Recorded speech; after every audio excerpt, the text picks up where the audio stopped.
the physical prowess already. You talking about a potential starter, man, this year. Here we go. He has a lot of like little sayings that he has for everybody, and he's a really refreshing personality, and then he goes out there and kind of backs it up. I think, right, watching his college film and then watching him at practice, it's really nice to see how everything is translated. We know that he's a freak of all freaks physically. I believe that he tested in the top, was he 10th in the relative athletics score out of like 2,000 some defensive backs. Jeez. In the last several years. Anyway, he's freakish explosiveness. Mm-hmm. He's a very, very athletic, fast, strong, quick, but most importantly, attitude, demeanor on the field, right? Aggression on the field, what Brian Flores loves. No fear, I repeat, no fear. What he say? They're all faceless, just another receiver. He don't care who he going up against, man, the best receiver in the game or not. He going to bring it every time. So Chuck D is just a real ultimate dog. He said also linebacker and safety, we have a lot of interchangeable players. Like we Jake Golday can play edge rusher or linebacker. Josh Metellus, Jamal Adams, a former safety turning linebacker. Oh, definitely, Aiden, definitely. A lot of versatility on this defense. A lot of versatility on this defense, brother. Heavy. You can line guys up, put them in different places, different positions. You talk about Blinson, Flores, creating crazy schemes, creating chaos. Oh, trust me, it will be all of that and then some. Patient. Very patient player, which I think is very rare for a rookie, because a lot of rookies just feel like your hair's on fire, you're drinking out of the fire hose, you're doing all those things, and you just feel like your head's on a swivel trying to figure everything out and trying to see everything. And I think because he relies on his athletic abilities so much, he's very patient with his footwork. He doesn't get over his skis at all. He doesn't seem stressed when he's out there. He can just make plays and rely on that quickness, that short area quickness, to break up plays. He looks like a savvy vet already, which is really crazy to see. Yeah. I don't think that he's going to crack the starting lineup by any means. Why can't he? I mean, why can't he? If he's that good, he's that good. What you mean? And at the end of the day, I don't care if he don't crack the starting lineup anyway. As long as he makes some contributions, as long as he gets on the field, I'm definitely A-OK with that there. Put him in the mix, put him in the rotation quickly and swiftly. Straight up. But it's nice to see that we've got a dude right now that he keeps going like this. He's going to make a lot of plays for us. All right, speaking of not cracking the starting lineup, and maybe this is why I haven't heard of him at all, but in Gerds, you've probably seen this guy play a bunch. I don't know how much you watch him, but we'll see. Tackle Caleb Tiernan, third rounder out of Northwestern, or as Meat Sauce says, Northwestern. Yeah. I haven't heard one thing about this kid. Now, again, maybe it's because we have Brian O'Neill and Christian Darrisaw, so it's like he's not a factor. But he's a third rounder. My guess is they think highly of him for the future. Do you know anything about Tiernan yet through a handful of days? I wish I did. I don't. And that's kind of par for the course. I mean, outside of Donovan Jackson last year, I mean, nobody really watches the offensive line. Right. And we have so many other storylines. I know one thing, Tiernan is a big body. What is he, 6'7", 3-something plus pounds? So you talk about specimen, job, a project, whatever you want to call it. He is a big dude. One thing you cannot coach is what? Size and speed. And Tiernan has major size. 6'7", 300 plus, that's a win-win. Now, how does Keith Carter mold him and develop him? Does he make him a real specimen? How does his physicality carry over, his aggression carry over? How long will it take him to learn the game to slow down for him? When we talk about just going on size alone, Tiernan is a great prospect. Here we go. The question is, can it translate to the field on the next level? Let's get back to it. To watch. I think most of the crowd last night was probably watching what the quarterbacks are doing at all times, even in some of the fundamental stuff. I do like to. Hold on, what Biz said. Here we go. Hold up. They've given Murray the biggest opportunity working with the ones, but it's not panning out like some hoped it would. Big facts, brother. And it's not going to, something I've been saying for a while. It's so crazy, right, Biz?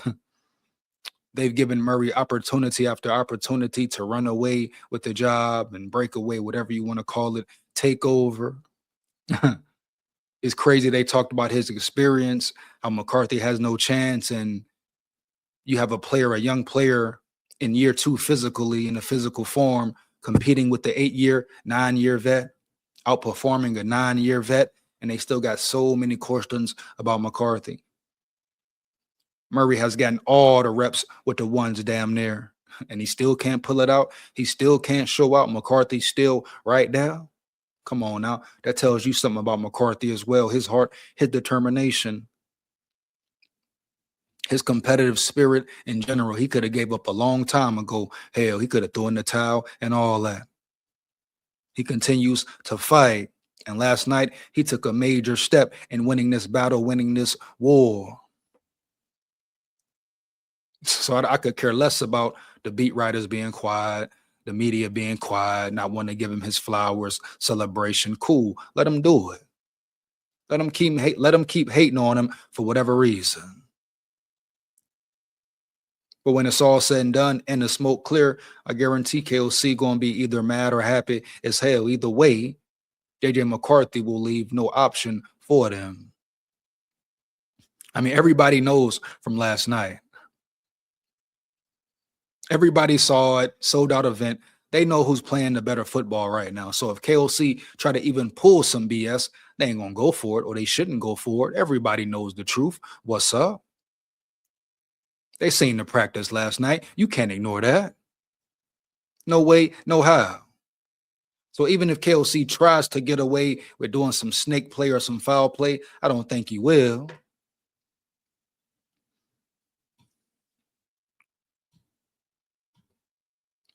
Brian Flores got a lot of toys to play with on defense. It should get spooky, whoever has to play our defense. Real talk, Aiden, real talk, brother. No doubt, man. Murray complaining OTAs about reps and KOC caved. What about equal snaps? Wow, Rudy in the building. There you go, Rudy. This man cried about reps at the end of OTAs. Then he gets reps and he still want to cry. KOC obliges to him, gives him more reps than McCarthy, and they still want to talk about what's not fair or this and that about McCarthy not doing this, McCarthy ain't doing that. They still want to find some reason to not say McCarthy is playing better than Murray right now. It just hurts them so bad to say McCarthy's better or to give him any credit. They ain't even got to say the competition is over. They ain't even got to say he won the competition. All they can say is he won the night. He performed well. He beat out Murray. Had some great throws. McCarthy shines. Like they say, Murray shines. They can't even get a man that. You want to talk to me about fair play, fair ball type shit? Come on, man. Boy, bye. Here we go. Where the sirens at for Rudy, man?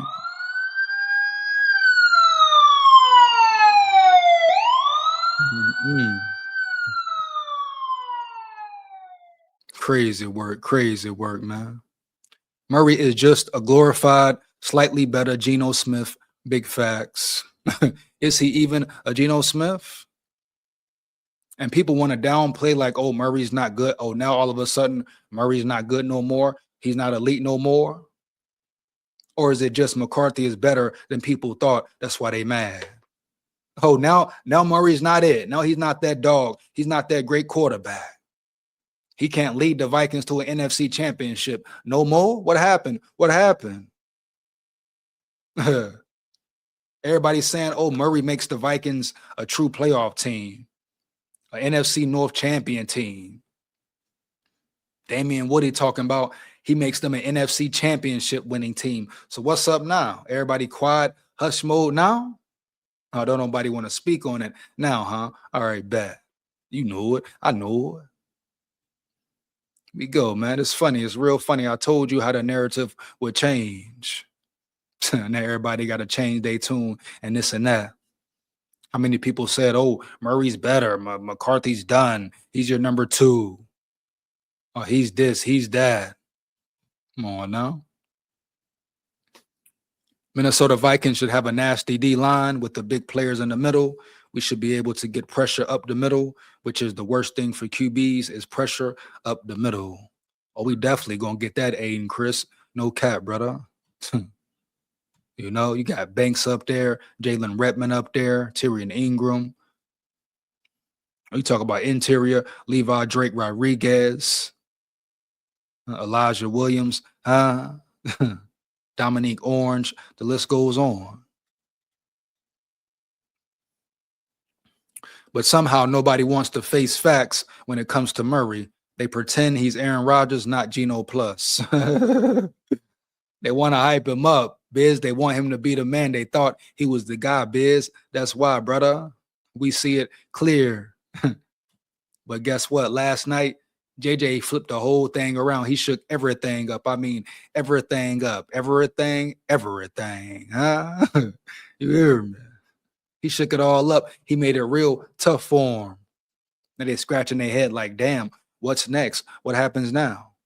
And if he comes out this week and takes it to the next level, preseason game, elevates it even more, you ain't got no choice but to crown the quarterback. You know? JJ McCarthy can win the job this week if he goes out there and balls and leaves no question again. Tears it up again. He will be undeniable. Like I said, he needs to leave them no choice. It started last night, now go finish. Period. What he said, I call Chucky D the prophet.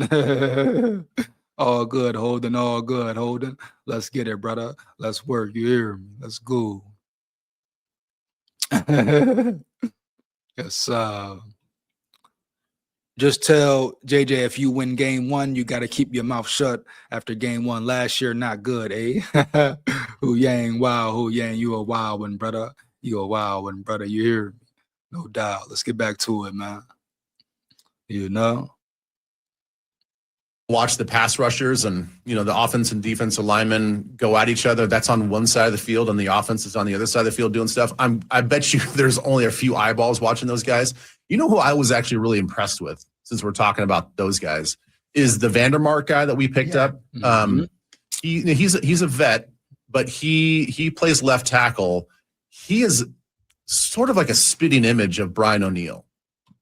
And boom, like I told y'all before, when they first grabbed Vandermark, I talked to you about elevating the room, elevating your depth chart. Vandermark, very good signing, very good pickup. Shout out Rob Brzezinski once again. But as soon as I seen them acquire Vandermark, I said, yeah, your roster improves like that. You no longer have a school in the building who can come in and do nothing, but you have a Vandermark, a solidified backup who could be a starter if need be. That's what I'm talking about. Depth chart matters.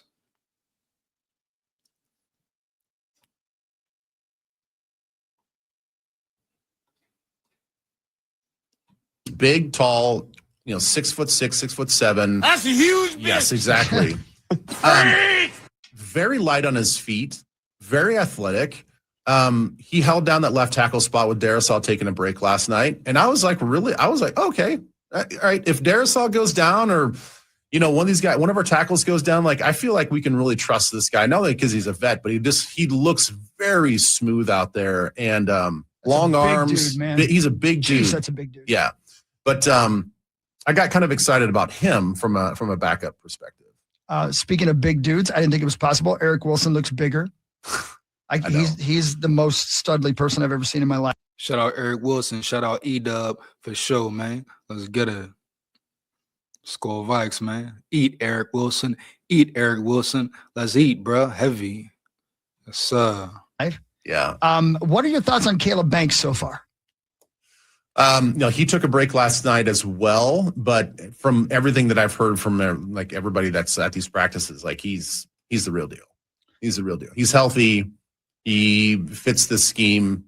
I don't think that right now there's nothing negative or concerning about his development. So all positive, all great things, great personality. Guys love him. biggest thing for Banks, can his foot stay healthy? If he's available, ain't no question about it. He's a real dog. He can be very elite this year, man. If he can stay healthy, sky's the limit. Matter of fact, there's no limit for him. You just heard what he said. His leadership, his energy, the way he just is around people makes him laugh, and just a good guy, good energy, good feeling to be around him, good vibes. Maturity at a different level at a young rookie age. So Caleb Banks, great pick. Staff loves him. So yeah, seems like right now like a home run pick. You guys spoke about somebody I brought up to these guys last week on your podcast, which is called Sound the Horn. I thought you were going, yeah. Oh, yeah, okay, Sound the cool, Horn. thank you. Yep, yes, cool, sorry, wasn't following along. That's okay. Gavin Bartholomew. Yeah, so he's a tight end.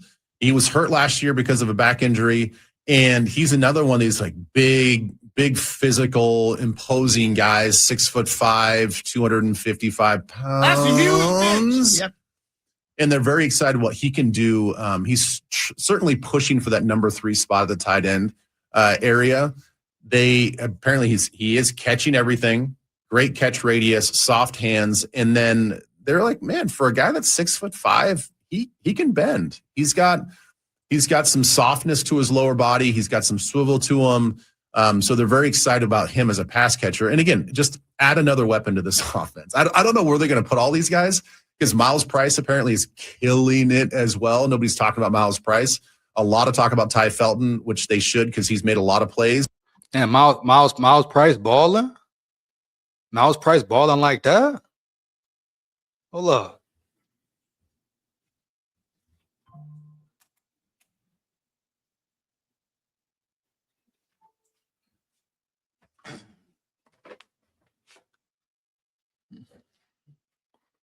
Myles Price putting work in like that, though? Why everybody quiet about Myles Price, man?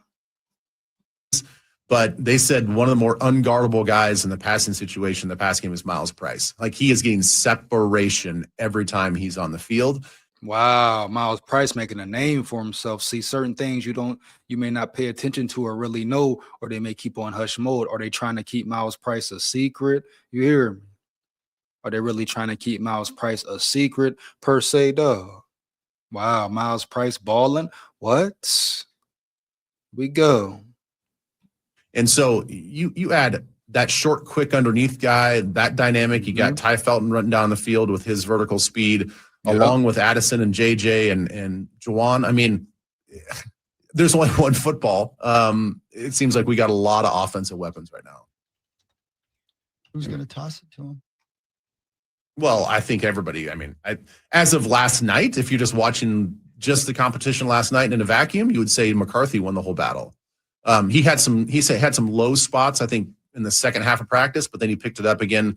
A great throw in the 2-minute drill right down the right sideline, another great throw to the left sideline, and then kind of sputtered out from there. They couldn't punch the ball in the end zone, but he was the most consistent player, making, I think, the toughest and tightest throws last night. Kyler made a couple plays, I should say. He had a great touchdown strike to Addison in one of the team periods.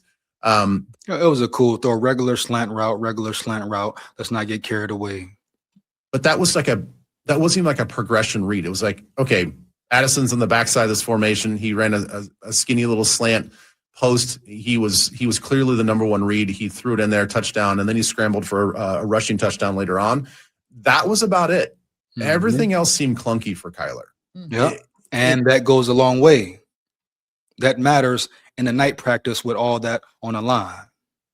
You cannot ignore that fact at all, dog. Night practice, who gonna show up, who gonna show out. Whoever wins this takes the lead in the QB competition. What do you mean? That goes a long way. That's pivotal in this QB competition, bro. They want to downplay it, downplay it. Come on now. It just doesn't seem like a smooth operation for him yet. If it's an immediate read, yes, he can make the throw. If he's got to run through a progression, especially against this defense right now, it just seems very hesitant and very like a reactionary thrower right now. Which You see that? You hear that? Hesitant, not trusting his eyes, don't trust what he sees. Now, he complained 3 weeks ago. So you knew he was having problems then, not understanding the playbook, complaining about reps. Now he's getting all the reps, still complaining probably on the inside, struggling still. It's not coming to him quickly, etc. So they can say whatever the hell they want to. They know, everybody knows in their hearts right now, McCarthy is the better quarterback. Now he must finish. He must win the battle, continue to win, be consistent for him. Forget Murray, for him. But we know what's going on. At the end of the day, they can sugarcoat it. They can paint whatever the hell picture they want to. You cannot ignore it anymore. Kyler Murray cannot run from the competition, the battle anymore. It's time to call it for what it is, brother. You hear me? You know it. I know it. Heavy. KOC, put your ego to the side, your pride to the side, and say, hey, McCarthy may just be my guy. Wow. Not this epic QB, the way so many talk about him. That's all. Big facts, biz. is not a great situation. Are you concerned? Yeah. Yeah. I mean, we're at a point in practice. I mean, he's still halving the reps, so I understand that. And we're going against what I think is a top 5 defense. I mean, they looked fantastic last night. So I want to give him a little bit of grace, both he and JJ. But yeah, I'm a little concerned just from the processing speed for both of these guys. Now that's one thing right there. That's pretty much it. But I will say this about McCarthy. His processing must speed up. If that's the actual problem for him. But the processing of plays and reading the defenses quickly must speed up. No way around it, man. You know, you understand the offense, run the offense, McCarthy. Certain things you should understand what's going on. But processing, very important for a quarterback to be able to process quickly on the fly,